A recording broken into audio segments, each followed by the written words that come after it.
what this book is all about. It's my latest book is called Making Sense of the Chaos, A Call to Action. And what this book is all about is, of course, all the craziness that's going on in the world today. We all know that the world is in total chaos. And this is about what's happening, why it's happening, and most importantly, what we can do about it. So I wanted to just talk about just a couple of things. Whoops, I forgot. Got to keep this up here. Wanted to talk about just a couple of things. I have to put on my glasses here so I can see what it was I wanted to talk about and hold this at the same time. Whoops, hold it in this hand, you said. Okay.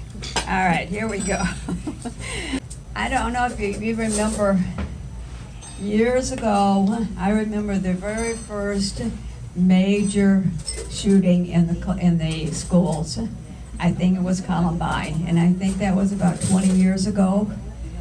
And now, of course, we're seeing these things on a daily basis. People are being killed in the malls, in concerts, just walking on the street, driving on the road. What we have done is create a society that's so stressful we can no longer live in it. But we can change it. And of course, in addition to that, we're also seeing corruption everywhere. Corruption in government, business, and all the different places. Addiction skyrocketing, and the weather, even the weather. And there is one misconception of one belief that we've all bought into over the years that underlies all of this. And that belief is a belief in separateness. It's a belief, we were all taught it, we all believed it, and the whole world believes it, is that we're all separate. We're all on our own, and we have to take care of ourselves regardless of how it affects other people. Well, what scientists now know is that everyone and everything in existence is connected. We are all energetically connected, and what affects any of us affects all of us. So we can actually change what's going on. We've actually created it, all of us together. Einstein says the world is nothing more, nothing less than the collective thoughts of all the people. So all the people in the world has created what we're experiencing today, and we can create something different. And we're going to talk a little bit more about that, because I want to talk about how you can actually create whatever you choose for yourself and make a contribution to creating a better world for all of us. So I'd like to start by just telling you a little bit about my background. Years ago, when I was in college studying business management, I started thinking about why some people are so much more successful than others. And I realized it had something to do with the way we think. So I expanded my studies to psychology. And in psychology, I've discovered the work of Abraham Maslow.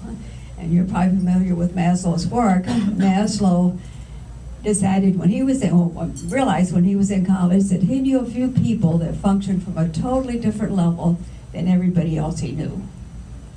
And he decided to study these people. And he found out that these were the healthiest people in our society.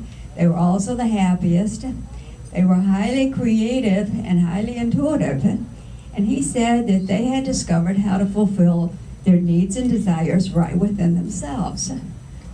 So I thought, if some people can function this way, this more advanced level of functioning, it has to be a human potential. We all have to be able to function that way. So I kind of thought someday I'm going to discover how to do that. It has to be a way to develop that. But then, of course, I left school and decided it'd be fun to travel. And a good way to travel is to work for an airline. So I became a flight attendant for Northwestern Airlines, which is now Delta. And it was a fun job. I got to travel pretty much around the world, and it was a lot of fun. But in the back of my mind, I kept having this feeling that there was something else I was supposed to be doing. So I had I always kind of believed that we all have a purpose. There's something we all are supposed to be doing, but I had no idea what my purpose was. And I kept asking. I kept getting nothing. And I decided to kind of take some time off from, I usually had 2 or 3 major projects going at the same time. So took some time off and started just questioning. What is my purpose? Why am I here? What's life really all about? I really wanted to understand that.